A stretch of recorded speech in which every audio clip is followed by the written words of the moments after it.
My current hyper fixation, a good little palette cleanser. The amount of tabs I put in this one is actually insane. Crazy work, let me just tell you. Hello, welcome back to my channel, or welcome if you're new. My name is Lauren if you haven't met me yet. Today's video, guys, I literally look forward to filming these every single month. They're like some of my favorite videos to film. Like, I love my sit down videos just in front of my bookshelf. Honestly, just as much as I love filming my reading vlogs, if not even more. Like, I just love sitting down and talking about books. Show me. Guys, today we're gonna be finally going over every single book I read in the month of March. I'm not gonna lie, guys, this month was a little stressful. We tried to get through as many books as we could, although I did have a lot going on. I worked a ton. I had my midterms for my school, and I literally just took a test today. And now we're looking for a new apartment, trying a wedding plan. Everything is going on at once. But nevertheless, we did read a lot of good books, and I'm super excited to sit down and talk about them with you guys today. So without further ado, let's get right on into today's video. The very first book, guys, that I read in the month of March. I, in fact, started out reading in February. However, I finished it in March, and guys, I knew it was going to be a 6-star in the month of February. Like, if y'all saw my last monthly reading wrap-up for February, you would know I talked about this book, and I'm here to talk about it some more because I, in fact, finished it, and that is Keeping 13 by Chloe Walsh.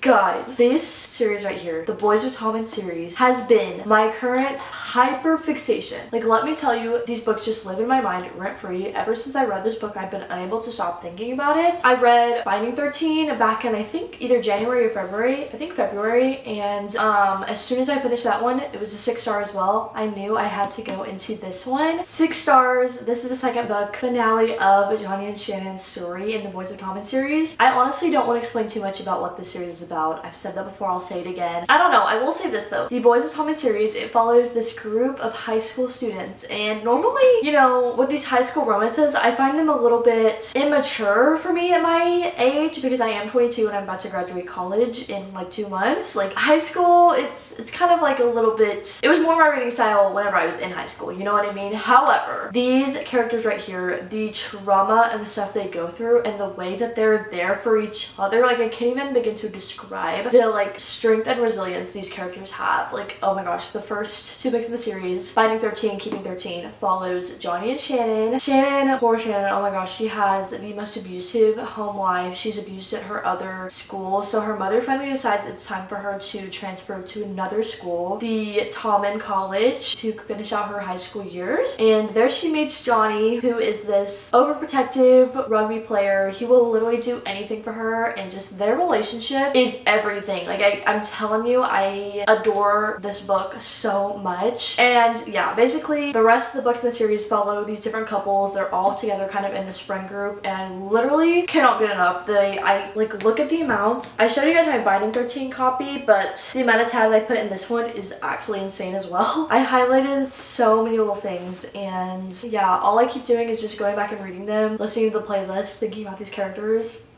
6 stars, please go read the series if you haven't. I'm telling you, it will literally change your life. Then, y'all know with my little reading wrap-ups at the end of the month, I always go in order of the books I read from the beginning of the month to the end. That way they're all chronological. So, the second book I read in the month of March, I immediately, after finishing Keeping 13, I knew, I was like, how the heck am I supposed to move on to another book after this? Like, nothing's gonna hit the same. I just want to continue being in this world. So, I in fact picked up Saving 6 by Chloe Walsh. This is the first book in Joey and Eva's story. Joey, if you don't know, is Shannon from the first book's brother. He's her older brother, and with this trauma that they have going on at home, he has to kind of step up and be this parental figure for the entire family and the younger siblings and all that, and just the stress and the burden he's carrying on his shoulders, it is so heartbreaking. And this entire book just kind of like illustrates his downfall as he's struggling with having to be a literal grown adult at like the ripe age of 17. And it's just like, oh my gosh, this book somehow was like even more devastating than the first 2 in the series. Yeah, then we have his partner in this one, Aoife. She, oh my gosh, they met back in freshman year, and this book is divided into a series of sections: freshman year, sophomore year, junior, senior. Except, I don't know, I'm pretty sure they call it first year, second year, third year. Yeah. So we have first year all the way through 6th year, and we're seeing their relationship progress, everything they're going through. This is a slow burn to the max, and I absolutely ate that up. And like the way that she's she's there to save him. Oh my gosh, she's just such a strong character and I have so much adoration for her. Yet another 6-star read. I haven't gone through and put my tabs yet, although I have pictures of all the pages with what I want highlighted. I just like have been lazy and haven't gone through and actually done it, but just know this book is gonna have probably as many, if not more, tabs than the other 2 books in the series. Yeah, I have not in fact got to what's it called, Redeeming 6 yet, because I've heard that one's a million times worse. Although probably gonna read that one in the month of April, so stay tuned.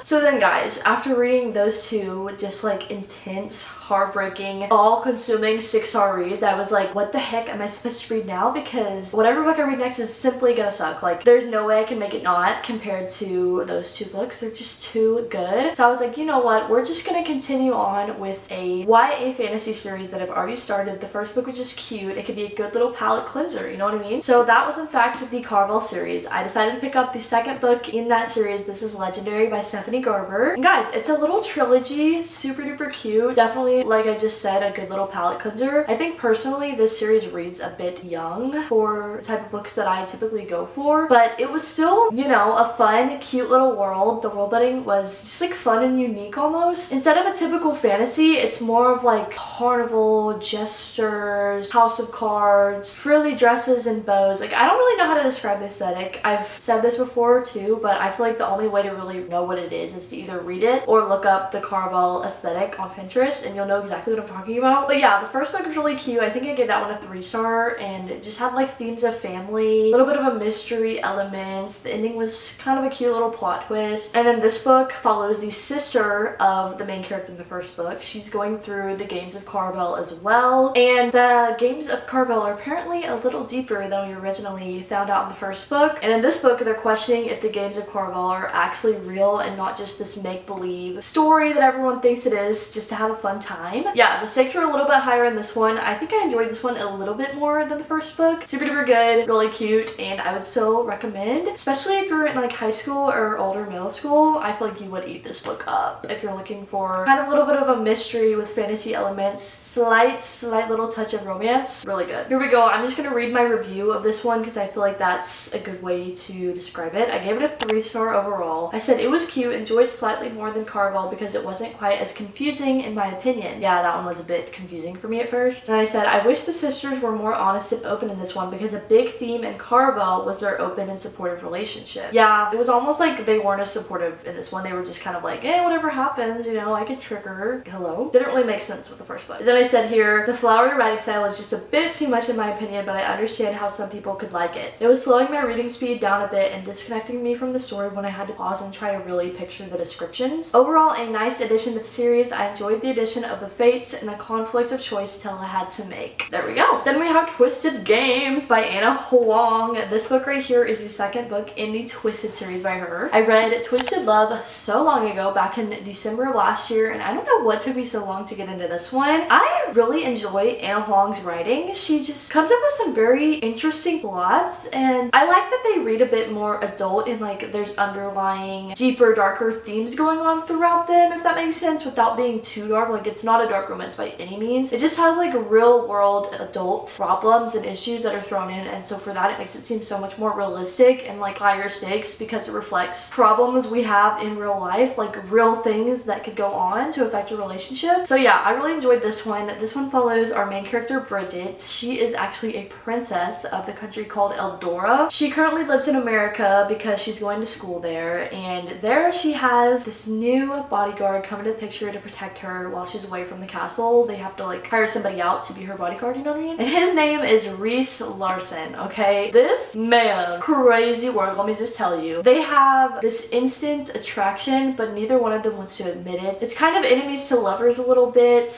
because they just can't seem to get along. This man's overly protective. She's more of a free spirit. And yeah, guys, it's so much more than that in that she ends up traveling back to her country because certain things are going on within the family and she needs to be there, and Reese goes with her her. From there, stuff is going on. I'm not gonna get into all of it, but she basically gets put into this political arranged marriage, and yeah, she's secretly in love with Reese, of course, and we just have to see where they go from there to get together throughout all of this drama that's going on within the kingdoms, political alliances, the whole shebang. Yeah, I think this one had some really good themes of love and fighting for what you really want out of life. I give this one a 4-star overall. The romance was everything. The way he was there for her and the way he just wanted to fight all of her battles for her. Bro did not give up. And just the way that these two characters support each other. It was so good. I ate up this entire book. I read it in like 3 days while I was busy with everything else. It was just so good, and I gave it a 4-star if I didn't already say that. And also I will say the little mentions of the characters, what was her name? Ava and Alex in the first book. That was like,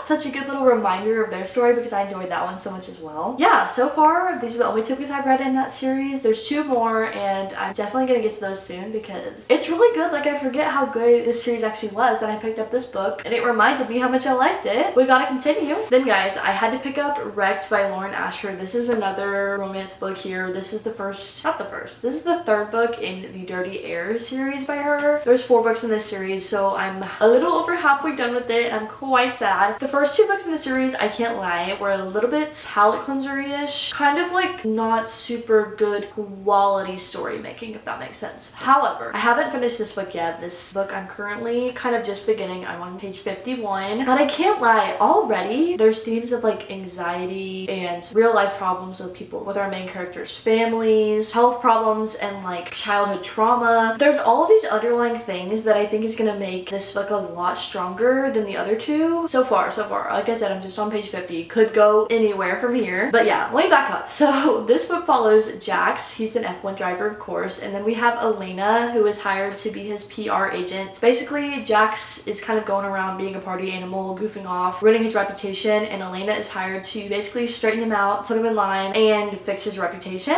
So yeah, like I said, we've barely gotten into it. They've kind of just re-met because she's just been rehired. They're forced to live together. We're gonna see where it goes. But yeah, so far so good. So far so good. We're gonna continue this one on into the month of April, and then y'all will have to wait and see my April reading wrap up to see my final thoughts and feelings on this one. But yeah guys, those are all of the books I read in the month of March. Like I said, a little bit of a shorter, sweeter month of reading, but nevertheless a great time. Sorry this video was a little bit quicker than my normal ones. Maybe y'all like the shorter videos, not sure. But hope y'all enjoyed it nevertheless. If you're new here, I would love for you to hit that subscribe button to join my family here on YouTube. I love filming all kinds of different book content, from reading vlogs, reading wrap-ups, TBR videos, reading challenges, literally anything you could think of that's bookish. This is the place for you, you know what I'm saying? And yeah, as always, give me reading recommendations down in the comments down below, and yeah, I'll see you guys next time. Bye guys!